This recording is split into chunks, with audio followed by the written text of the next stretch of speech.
안녕하세요. 삼성서울병원 유튜브 구독자 여러분들의 건강 MC 김호수입니다. 자, 요즘 고령화 시대가 되면서 이 퇴행성 척추 질환을 호소하시는 분들이 주변에 정말 많은데요. 그 중에서도 또 가장 흔한 질환 중에 하나가 척추관 협착증이라고 하는 겁니다. 이 척추관 협착증은 생명에 지장이 있는 그런 질환은 아니지만 일상생활에서 아프고 보행장애를 유발하면서 삶의 질을 많이 떨어뜨리기 때문에 적절하게 빠르게 또 치료하는 게 중요하겠죠. 그래서 오늘은 삼성서울병원 정형외과 박세준 교수님을 특별히 모시고 척추관 협착증의 증상, 원인, 진단에 대해서 자세히 알아보도록 하겠습니다. 교수님 안녕하세요. 반갑습니다. 네, 안녕하십니까. 반갑습니다. 정형외과의 박세준입니다. 네, 반갑습니다. 자, 우리 교수님이 오늘 특별히 이 척추관 협착증에 대해서 설명을 해주시기 위해서 찾아주신 이유가 있다고 들었습니다. 예, 제가 오늘 이 출연을 결심하게 된 이유는 네. 상당히 많은 환자들이 척추관 협착증으로 고생을 하시는데 그렇죠. 사실 여러분들 잘 아시겠지만은 방송이라든지 책이라든가 인터넷에 보면 이제 정보들이 상당히 많아요. 근데 그 정확한 정보인지도 궁금하고 또 너무 무분별하게 소개가 돼 있기 때문에 오히려 많이 헷갈려들 하시더라고요. 맞아요. 이거 좀 정확한 정보를 좀 전달해 드리고자 방송을 촬영하게 되었고요. 두 번째는 제가 외래에서 짧은 시간에 환자들한테 설명을 잘 해드려야 되는데 시간 부족으로 인해서 많은 정보를 전달하지 못해서 이런 방송을 통해서나마 환자들에게 좀 더 정확한 많은 정보를 전달해 드리고자 방송 촬영을 하게 되었습니다. 아, 좋습니다. 역시 참 의료인, 찐 의사의 이 면모를 보여주셨습니다. 여러분들이 영상 보시면서 많은 정보를 얻으실 수 있을 거니까 끝까지 함께 해주시기 바랍니다. 자, 그럼 첫 번째 질문 바로 들어가 볼게요. 네. 많은 분들이 척추 질환이다 하면은 아시는 분들도 계시고 병원에도 많이 가보셨겠지만 오늘 얘기할 이 척추관 협착증에 대해서는 약간 생소하신 분들도 계실 것 같아요. 네. 이 척추관 협착증이 도대체 어떤 질환인가요? 척추관 협착증은 말 그대로 척추신경이 내려가는 척추관이 좁아져서 발생하는 질환이고요. 저 사진에서 보시면은 네네. 저 왼쪽 사진이 이제 정상 척추관이고 오른쪽 사진이 이제 신경이 좁아져 있는 척추관이 되겠습니다. 그다음에 그 오른쪽 편을 보시면 추간공이라고 제가 표시를 해놓은 곳은 네. 그 가운데 신경 길뿐만이 아니고 그 신경이 옆쪽으로 나가는 공간이 또 좁아질 수가 있는데요. 그곳을 추간공이라고 하고 그쪽이 좁아져 있는 것을 추간공 협착이라고 해서 척추관 협착증은 크게 척추관이 좁아지는 척추관 협착증과 추간공이 좁아져 있는 추간공 협착증으로 나뉠 수 있겠습니다. 네, 그렇군요. 명확하게 척추관 협착증의 정의 내려주셨는데, 자, 그런데 궁금한 건 그러면 이 척추관 협착증은 도대체 왜 발생하는 건가요? 네, 이 근본적인 원인은 대부분 거의 99% 이상으로 보셔야 됩니다. 허리 관절의 퇴행성 변화입니다. 잘 아시겠지만 이 퇴행성 변화는 대개는 나이가 들어서 관절이 낡아가는 그런 질환으로 우리가 이해를 하고 있고요. 네. 하지만 반드시 그것만으로 설명할 수 없는 것은 예를 들어서 되게 나이가 젊으신데도 퇴행성 변화가 빨리 온 분이 있고 반대로 나이가 상당히 고령임에도 불구하고 퇴행성 변화가 거의 없는 분들이 있어요. 이런 걸 뭘로 설명할 수 있냐면 본인이 태어날 때 갖고 있는 그런 유전적인 소인 이런 것들도 우리가 평가를 할 수 있습니다. 세 번째는 직업적이라든가 환경적으로 허리에 무리가 많이 가는 일이나 활동을 하시는 분들은 아무래도 퇴행성 변화가 빨리 촉진이 되겠죠. 그래서 정리를 하면은 이러한 척추관 협착증을 유발하는 이 퇴행성 질환은 크게 세 가지. 첫 번째는 나이, 두 번째는 유전적 요소, 세 번째는 환경적 요소. 이 세 가지가 복합적으로 작용을 하고 결정을 한다라고 생각하시면 되겠습니다. 꼭 나이 때문에 생기는 건 아니다. 그렇습니다. 여러 가지 요인이 복합적으로 작용하는 것이기 때문에 네. 또 너무 걱정하실 필요는 없다. 확인을 해보고요. 자, 근데 또 저도 가끔 가다가 이제 허리가 좀 아파요. 네네네. 누구나 다 네네네. 그러시겠지만. 근데 이런 게, 이런 것도 척추관 협착증인지 저도 갑자기 궁금한데요, 지금. 네네네. 그래서 이제 말씀 주신 대로 이제 척추관 협착증이 척추인 중에서도 허리에서 발생하는 질환이기 때문에 일반 사람들이 가장 먼저 생각하는 건 척추관 협착증은 허리가 아플 것이다 라고 생각을 하는 게 많이 있습니다. 그리고 실제로 전 국민의 70%, 80% 이상은 한 번의 허리 통증 정도는 그럼요. 경험을 하거든요. 그럼요. 그래서 그렇기 때문에 허리 통증이 상당히 중요한 증상 중에 하나라고 생각을 하는데 사실은 척추관 협착증은 말의 정의에서도 보이듯이 신경이 압박되면서 나타나는 질환으로서 주 증상은 다리 통증입니다. 다리가 아파서 걷질 못하고 보행 장애거고 하는 것이 주 증상이지 허리만 아프다고 척추관 협착증이라고 얘기하진 않아요.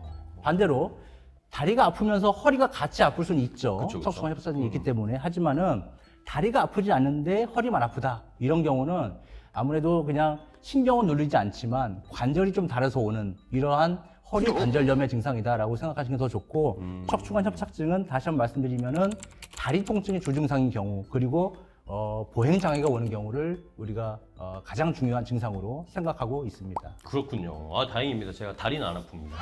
네. 그러면은 협착증이 아닐 가능성이 훨씬 높은 것입니다. 네, 다행이네요. 한숨 나왔습니다. 자, 그러면 또 주변의 분들, 뭐 척추관 협착증을 앓고 계신 분, 또 의심하시는 분들이 동네 병원에 가서 이 엑스레이를 한번 찍어보고 나서 네, 협착이 네, 있다는 네, 진단 네. 결과를 받으셨던 그런 분들이 있으세요. 네, 그러면 네, 네. 이것도 척추관 협착증인지 많이 궁금해하시더라고요. 맞습니다.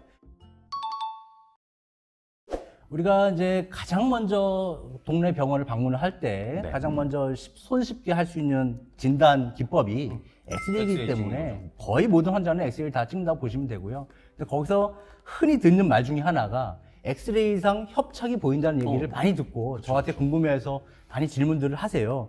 그런데 사실은 요 영상에도 보시겠지만 저 엑스레이에서 보이는 관절 간격이 좁아져 있는 것은 뼈와 뼈 사이에 물렁뼈가 닳아서 일종의 관절염 같이 오신 것이지 저 부위를 우리가 협착이라고 얘기하지는 않습니다.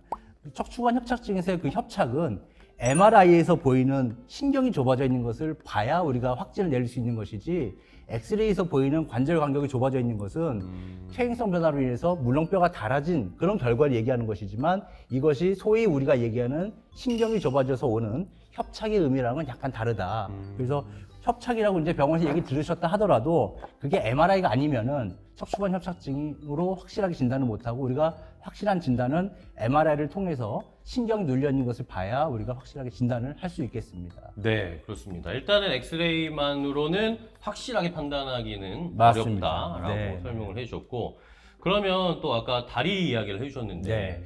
다리가 저린 증상이 좀 있으시고 또 이러면 이게 척추관 협착증일지 아니면 이게 또 허리 디스크인지 헷갈리시는 분들도 많이 계시더라고요. 네. 두 질환은요 사촌 관계입니다. 아, 그런가요? 네, 그래서 이제 어떤 분들은 제가 척추관 협착증입니다 말씀드리면 선생님 저는 허리 디스크는 아닌가요? 라고 얘기하시는 분도 상당히 많이 있으세요. 근데 사실은 그 두 가지가 완전히 다른 병이고 완전히 치료가 다른 질환이 아니기 때문에 그 둘을 갖다가 명확하게 구분해서 우리가 이해하는 거는 그렇게까지는 할 필요는 없다고 제가 생각이 되고 왜냐면은 이 두 질환의 원인과 증상과 치료 방법이 크게 다르지가 않습니다. 그래서 척추 디스크, 허리 디스크 역시 퇴행성 변화 때문에 디스크가 탈출해서 신경을 눌러서 다리가 저린 병이고 치료도 척추관 협착증하고 크게 다르지 않기 때문에 이 둘을 갖다 명확히 구분해서 치료가 달라지는 것은 아니고요. 제가 강조하고 싶은 것은 이게 어떤 병이 척추관 협착증이냐 척추 디스크냐를 감별하는 것이 아니고 본인이 얼마만큼 불편하며 생활에 얼마만큼 지장을 많이 받는지 본인의 증상에 조금 더 초점을 맞춰서 치료를 하시면은 좋은 결과가 있을 것으로 생각이 됩니다. 자, 그러면 아까 우리가 주변 분들이 뭐 동네 병원에 가서 엑스레이를 찍었다. 네. 그 다음으로 더 자세하게 알아보려면 MRI를 한번 그렇죠. 찍어보는 게 필요하다고 네, 네, 해주셨는데, 자, 그러면 MRI를 찍었을 때도 만약에 증상이 나타났다. 이러면은 이러면 좀 심각한 거 아닌가요? 맞습니다. 그래서 이제 많은 환자분들이나 보호자분들이 통증이 심하고 이제 보행장애 오기 때문에 내가 정말 심각한 상태가 아닌가라는 걱정들을 많이 하게 됩니다. 하지만은 아주 극히 일부분 마비가 오거나 아니면은 소대변 장애가 생기는 아주 1% 미만의 극히 일부를 제외하고는 나머지 99% 환자들은 그렇게 심각한 상태까지 가지 않는 경우가 대부분입니다. 두 번째는 또 하나 많이 물어보는 질문들은 제 허리 MRI 상태가 많이 심한가요를 많이 물어봅니다. 네, 그래서 제가 영상을 하나 준비했는데요. 왼쪽 사진하고 오른쪽 MRI가 보이죠? 네. 어느 환자가 더 증상이 심할까요? 한번 추측해 보십시오. 이 MRI만 봐서는 네. 오른쪽 MRI가 이게 뭔가 딱 끊어져 있는 느낌이어서 네. 되게 심각해 보이는데요. 맞습니다. 저 MRI를 보면 오른쪽 MRI가 신경이 눌리는 정도가 훨씬 심하게 보이죠. 네네. 하지만 반대로 오른쪽 환자는 보행에 거의 지장이 없는 상태고 왼쪽 환자가 오히려 보행을 잘 못하는 환자입니다. 그런가요? 네, 그래서 이 척추관 협착증은 MRI에서 심한 정도가 증상이 심한 정도랑 비례하지가 않아요. 그래서 MRI에서는 좀 덜 심하게 보여도 환자는 고통을 많이 호소할 수가 있고, 그 반대로 MRI에서 비교적 심하게 보여도 환자는 덜 아플 수가 있는 겁니다. 그래서 그 원인은 단순히 기계적으로 압박되는 것 외에 신경 주위의 여러 환경들이 같이 통증에 작용을 하기 때문에 꼭 MRI에서 심하게 보인다고 하더라도 그게 증상이 심하다고 우리가 얘기할 수는 없고요. 두 번째는 MRI에서 심하게 보인다고 또 너무 큰 치료가 필요한 상황도 아닙니다. 제일 중요한 거는 환자 본인이 얼마나 통증이 심하고 얼마나 보행장애 때문에 삶에 지장을 많이 받는지, 그것이 가장 중요한 핵심이라고 보시면 되겠습니다. 그렇군요. 알겠습니다. MRI만으로 판단할 수는 없다. 네. 우리가 실제로 이 보행에 불편이 있거나 네. 행동에 불편이 있으면 그거에 따라서 치료를 해야 된다는 그렇죠. 거군요. 자, 그러면은 또 이런 주변 분들의 얘기를 들어보면 이런 통증 때문에 뭐 여러 군데 병원을 내원을 해서 진단도 받아보고 여러 가지 이야기를 들어봤는데 이 통증에 따라서 또 아니면 또 다 진단이 다르다고 얘기를 하세요. 네, 그러니까 네, 이 도대체 내가 뭐 어떤 질환이 있는 건지 네. 어렵다. 네. 명확하게 좀 알려달라라고 네. 하시는 분들이 굉장히 많더라고요. 아주 또 많이들 말씀하시는 그런 질문인데요. 어떤 병원에 갔더니 척추관 협착증이다. 어떤 병원에 갔더니 전방정인증이 있다. 어떤 병원에 갔더니 어려워요. 또 측만증이 있다. 네. 그래서 여러 환자들이 진단을 듣고 오시는데요. 사실은 이러한 진단들이 다 다른 병들이 아닙니다. 왜 그런 얘기를 하게 되냐면 우리가 진단을 붙일 때는 엑스레이에서 보이는 진단이 따로 있고 MRI에서 보이는 진단이 따로 있게 됩니다. 자, 사진을 준비했는데요. 네네. 저 사진 보시면은 저 이제 좌측이 엑스레이고 우측이 MRI가 되겠죠. 네. 좌측 사진을 보면은 어떤가요? 척추가 옆으로 좀 틀어져 네, 있죠. 이렇게 휘어져 있네요. 척추 측만증이라고 저럽니다. 또 그 두 번째 엑스레이 보시면 허리가 앞쪽으로 구부러져 있죠. 그렇네요. 저것은 척추 후만증이라고 그럽니다. MRI 보시면 왼쪽 MRI 보시면 가운데 길이 좁아져 있죠. 척추관 협착증입니다. 네. 제일 네, 우측에 오른쪽에. MRI 보시면 추간공이 좁아지는 추간공 협착증입니다. 사실 다 같은 환자예요. 이 한 명이요? 네, 다 같은 환자일 때 무엇을 보느냐에 따라 가지고 진단명이 다 달라지는 것이지 이것이 다 다른 병이고 다 다른 치료가 필요한 게 아니고요.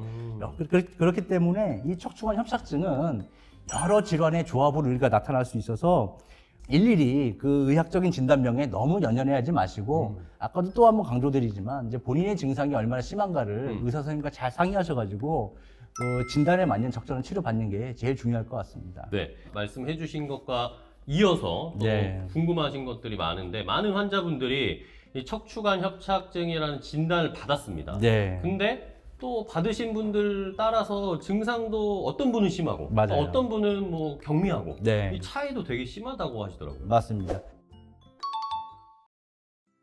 그래서 이제 앞서 말씀드린 거와 일맥상통하는 얘기인데요. 척추관 협착증이라는 것은 신경이 좁아져 있다는 정도의 의미이지 이것이 어떤 정도를 얘기하거나 하는 상황은 아닙니다. 또 하나는 심한 정도에 따라서 증상이 비례하지도 않고 또 엑스레이 상에서 척추가 틀어져 있는 경우도 있고 그렇지 않은 경우도 있고 너무나 수많은 조합의 질병의 단계가 있기 때문에 이것을 척추관 협착증이라는 말 하나로 다 정리하기가 힘든 거예요. 그래서 환자가 100명 있다고 그러면 사실 제 생각은 100명의 모든 환자가 다 척추관 협착증이라 하더라도 모든 환자는 개별적으로 다 본인만의 특성이 있는 것이고 그 환자에 맞는 치료법을 우리가 생각을 해야 되는 것이죠. 네, 알겠습니다. 자, 이렇게 환자들이 잘 모르는 척추관 협착증에 대해서 잘못 알려진 내용도 바로 잡아보고요. 교수님께서 이 내용 잘 정리를 해주셨습니다. 오늘 교수님 덕분에 제가 척추관 협착증 거의 뭐 반 전문가 됐습니다. 증상, 원인, 진단법까지 잘 설명해 주셔서 너무나 고맙습니다. 네, 감사합니다. 고맙습니다. 자, 이렇게 저희가 척추관 협착증에 대해서 이야기 나눠봤는데 이것도 부족하다, 더 궁금한 게 많다 하시는 분들이 계실 것 같아서 저희가 두 번째 편도 다음에 준비를 했습니다. 다음 편에는 이 비수술적 치료 방법에 대해서 자세하게 소개를 해드릴 테니까요. 다음 편도 기대해 주시고 저희 삼성서울병원 유튜브 구독하신 다음 알람 설정 해주시면 바로 보실 수 있습니다. 자, 더 궁금한 점 있으신 분들은 여기에 댓글도 남겨주시고요. 나도 척추관 협착증인가 좀 의심된다 하시는 분들은 역시 가까운 병원에 빨리 내원을 하셔서 진단 받으시는 게 가장 좋다는 거 꼭 기억하시기 바랍니다. 자, 오늘 저희가 준비한 정보는 여기까지고요. 삼성서울병원 구독자 여러분들이 모두 건강해지는 그날까지 건강 인사이드!